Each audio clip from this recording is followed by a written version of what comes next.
Good morning everybody, and a very warm welcome to Mildenhall and Volmer. And today is more about the Townscene. I guess it's going to be part 3 because now Townscene is going to be ongoing. But what I really wanted to talk to you about mainly in this video is my bus garage, because I've made some modifications to it to improve it. And the main thing is to basically, any of you watched my last video, is just to sort out a few of the main issues that I had with it. But before we go there, bear with me one moment. I always forget to mention things, and on my last video I was meant to talk to you about what I'm about to show you now. So before we move on to the main video part of the video, I just want to talk to you about what I'm about to show you.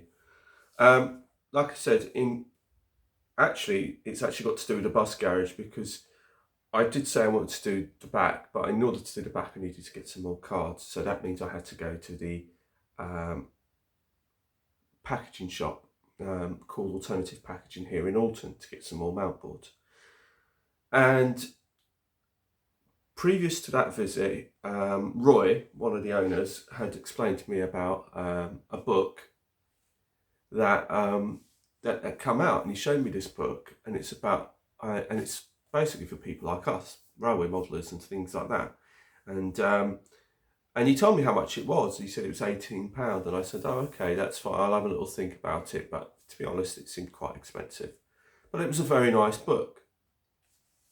So anyway, on this last visit, when I went to get the mount board to finish the back of the bus garage, I spoke to David, who's the other owner, and he also mentioned to me the book. And I said to him, yeah, I said Roy mentioned it to me the last time I came, but I said, oh, it's a bit too expensive for me, so I'm not sure about it.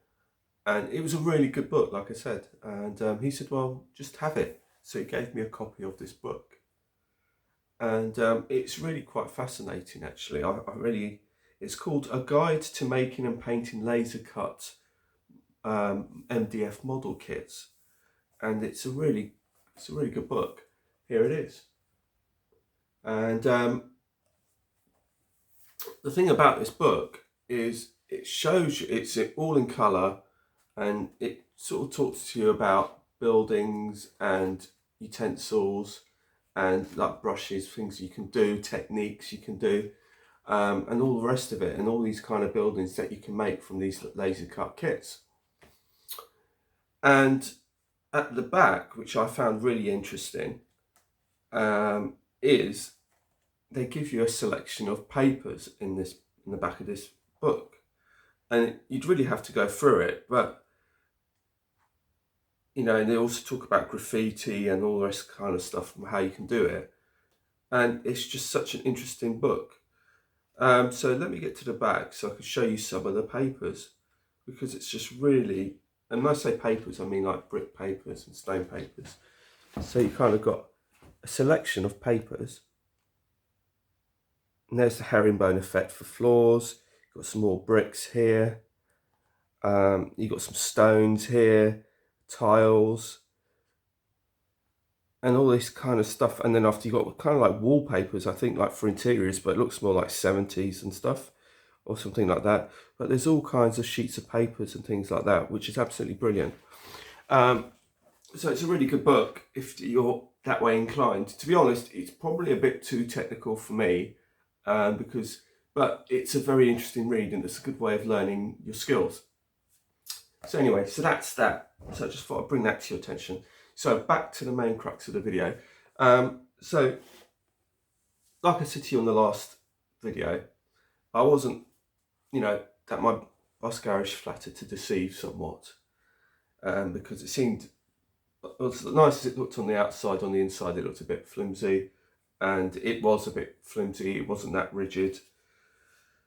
So now, what I've done is I've now improved my bus garage substantially now. Let me see which way, I can actually hold it now without it falling to bits. So when you look at it straight on, it now has a back. What I did also, but just before we go to that, is at the front here there was a bit of a gap, so I've added that little piece there. That little piece is just as a strengthening piece and to also hide the gap that was there. There's also, I put the doors in, and I've also put interior walls, and there's a door there, and also on this end I've bricked up one of the windows, because one of the windows I hadn't noticed previously, but on my last video when I was showing it to you, I realised that one of my windows was a bit wonky, so I decided to brick it off. So on the inside I've kept it simple, but I might very well reuse these windows as they are. But for now, it's now kind of a lot more sturdy. Now, if you look on the inside, you can see there's no tabs. You had all these tabs before. Let me probably do it like this, it's probably easier. I had all these tabs and things, but now as you can see, it's all smooth on the inside. The walls are smooth. There's no tabs showing absolutely anywhere. And I've just kept it relatively simple. If I want to, I could probably drill these holes out at some point in the future to get some light on the inside from this end, and the same at this end. But for now, I've just kept it simple because I wanted to get rid of all the nasty looking extra pieces of card that was there that made it look so horrible. And now I've just literally cleaned up all the lines, so there's no tabs showing absolutely anywhere. And it's just a nice light white building. So when you look inside, this is typical of what a bus garage would possibly look like, you know. I've put a sliding doors on the back, so that's what that is. So these doors are sliding, so that door goes that way, that door goes that way, and that's to give the impression like there's the pits behind, so the buses can be serviced. So you can open up and drive the buses in and put them into the pits. So that's what I've done there. Even the backs have been sort of done. So it looks so much better, and it's a lot more rigid. Now you can see the thickness of the edges here, how many layers there is, because of all the layers of cards that I had to put in for the various windows and doors, but they weren't covered. So I had to then basically do the infills and cover it up to make this look all nice and smooth, so you don't see all that horrible kind of where you've just stuck the card basically to the one piece of card to the next piece. So you can now see just how flat it all is. I'm just trying to see if I get a good angle. So yeah, so now you look at it, and at least when you look at it from a distance, you kind of think, yeah, there's an interior there. It might not be overly detailed, but there is an interior there to be looked at, and it doesn't look so ropey, and it's a lot more. It's so rigid now. This building isn't going to fall apart now like it would do before. It's now nice and rigid, solid, and it looks absolutely fabulous now. I've also painted out the tops, so again that looks a lot better than what it did before. So I'm much more happier with this now. So I'm going to stick up the Townscene, and I guess I'm going to show you the Townscene and how far I've got with that. So bear with me a minute. Let's stick this on the Townscene. I'll show you how far I've got. So this is a bird's eye view of the where the bus garage sits, and you can sort of see where I've now done all the paving. There's my finger. I've done all the paving, and the bus garage sits on that paving there. There's a little island there in the middle, and then there's another little island here, and then this is the other piece of the bus garage just here. So basically the bus garage, the main building, just sits on these islands here, there and there, and that's how it just sits. So I just thought I'd show you that before. And as you can see at the top end, I've still got the road markings to do along the top end there. I've already started. I've virtually done all the rest of it, but this little bit here is the only bit left to really do of the road markings. But like I said, I'm going to get down and personal now so you can see it from a better angle. So as you can see, this is my new Townscene as it's progressed. I'm really pleased with it. The background, the buildings in the background are my old buildings. I've got the new ones here already. They're basically exactly the same. But I'm just kind of working out the positioning of them and also to fit some street lights. And so that's why they are not stuck to the back yet. But by just leaning them up against the back seam, you can sort of have a rough idea of how it's going to look, and it will give you a better impression of how it's going to look. And then you can then see how the bus garage fits in the corner, and why I moved this piece over to this side as opposed to the other side. Because if I fitted it on the other side, then the bus garage would stick out too much.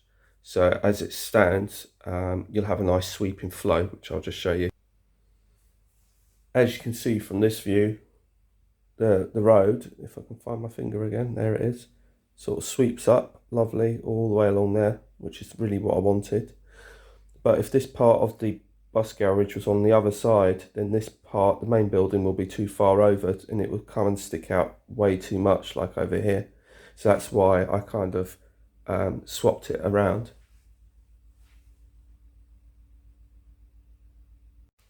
So now the bus garage looks much more effective in this position, and it gives a nice little kind of arch for the buses to come out and roll out from the bus garage out onto the main road. As you look down, you can see that I've done the road markings, and you've got a pedestrian crossing along here, and I've also got a set of traffic lights. This one's showing green, and so that can be placed on the layout like so, like about there or something like that. And so that's going to be the pedestrian crossing over there. And then as you come down here, you can see how the road just sweeps along, and then we've got a bus stop here where this Metro line Dennis Start pointer is. And I should say all these road markings are hand painted. None of them are from Scale Model Scenery or anyone else. These are all hand painted meticulously. As for the paving, that's not Metcalfe. That's, again, this is the Tony Northeastern kind of thing, where it's just literally I've cut the car to shape and then I've scribed all the paving slabs in. These slab sizes are derived from the Metcalfe ones. So they should be more or less the same size as the Metcalfe ones. And like I said, the red needs to be dulled down a bit, but I'll go over it with some weathering. Like I said, I haven't finished it by any stretch of the imagination, but this is just a real good start on the road markings. It's not too far off done. I need to paint all the lettering that says bus stop on it on this one and on the others. So I've still got that to do. I've still got some road markings to finish, like I said, at the other end. You've got this little circle here, which I've created, and that's going to be for a tree. So I'm going to put a tree there. And there's also another circle down the other end of the layout, right down the very end, as you can see there. I'll put another tree there just to break it up, give it a bit of greenery. So because I know that I'm going to get a nice pack of woodland scenic trees, which they generally come in packs of 2. Then you come to the main town scene where the coach is, and as you can see, I've painted and marked out the bus stops again. And if I just remove the or just move the coach out of the way, like so, you can see that there's a space there for 2 buses, and I've used the coach to mark out the spaces because the coach is my longest vehicle. So that's why I've used that. So again, I haven't painted in the bus stop signs lettering yet, and there's also a few other signs. Like I said, the buildings are just propped up against the back seam for now, but I have got the same ones to put in. But I'm going to be making a little lighting module for all of that, so that's why I haven't done that. So hopefully that I can do that. I haven't quite worked it out yet or how I'm going to do it, but that's what I'm planning on doing. And then I'm going to be putting some fencing along here as well, along with the tree that's going to be planted here. There's going to probably be some benches along here as well, and so just for people to sit down and do some people watching or something like that. And like I said, so it's not too far off done. I've worked really, really hard. The main thing has been to get this paving done, because that's very, very laborious, and because that takes so much time just to scribe every individual. Like I said, these are not Metcalfe paving slabs. These are all being hand scribed individually by my good self, so it's taken a lot of time. But I think you can appreciate, if I zoom you out, you can see how much work's gone into it and how much thought's gone into it to get this road to work the way I want it. So, I mean, the other thing I should point out is it's 9 cent. I think I pointed it out in the last video, but or the video previous on when I was going to do my original town scene, is basically it's 9 centimeters between here and there.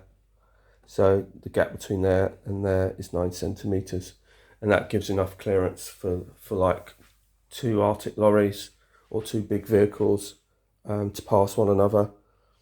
And and I've also used, to get these lines,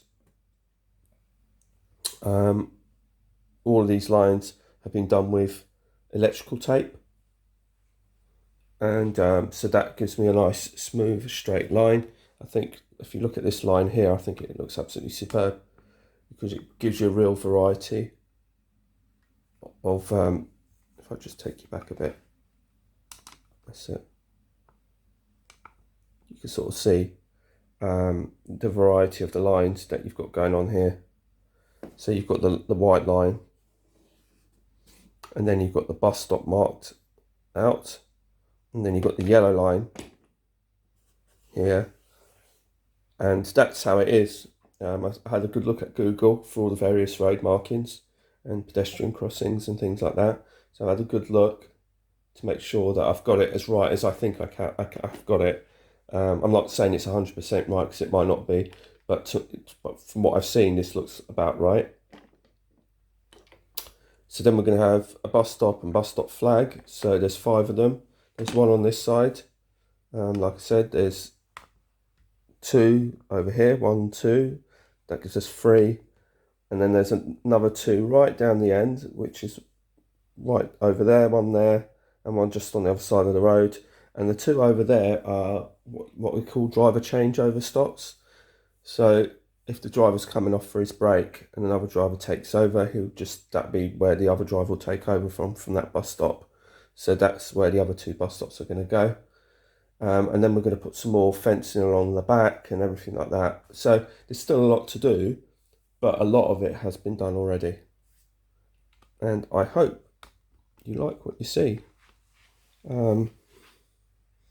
So that's kind of the sort of overall view of it.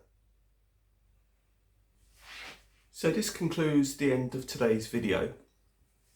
So I hope you've enjoyed it. Now I've got a very special video coming up soon. Can't tell you too much more about it, but there is a special video coming up very soon. But what I wanted to tell you also is a bit of, to put it in your inbox, is that I'll be going to get the Milton Keynes Hornby Great Electric Train Show on the Saturday the 2nd of October. So if any of you are going to be there, please feel free to say hello to me. I'd like to say hello to as many people as I can. So just if you spot me and you want to say hello, please feel free to do so and introduce yourselves. So I'm going to be there on Saturday the 2nd of October, and on Sunday the 3rd of October, which is the day after, I will be endeavouring to go to Folkestone, and that should be fun. So that should be a great day out, because that's also got the Folkestone Model Railway exhibition on the 2nd and the 3rd. But obviously, since I'm in Milton Keynes on the 2nd, I'll be going to Folkestone on the 3rd, and that's currently the plan. So again, if you are intended to go to Folkestone on the 3rd, Sunday the 3rd of October, then, and you see me around, please feel free to say hello. And I'm hoping that I'll be going with rails, and I'm also hoping that we're going to be doing this long-awaited return video to Folkestone, looking at the harbour and looking at the preserved station, and hopefully just basically recreate the video that we did a few years back. We were supposed to have done it last year, but obviously due to coronavirus that put paid to that. So I have spoken to Rail, so he seems to be that he's available and he wants to do that. So if we can do it, we will do it on Sunday the 3rd. We're hoping to go to Folkestone. So like I said, if you're there on Folkestone on Sunday the 3rd of October, then please say hello. And like I said, I'll be at Getz on the 2nd, which is the day before. So until the next video, it's goodbye from Mildenhall and Volmer, and take care. Bye for now.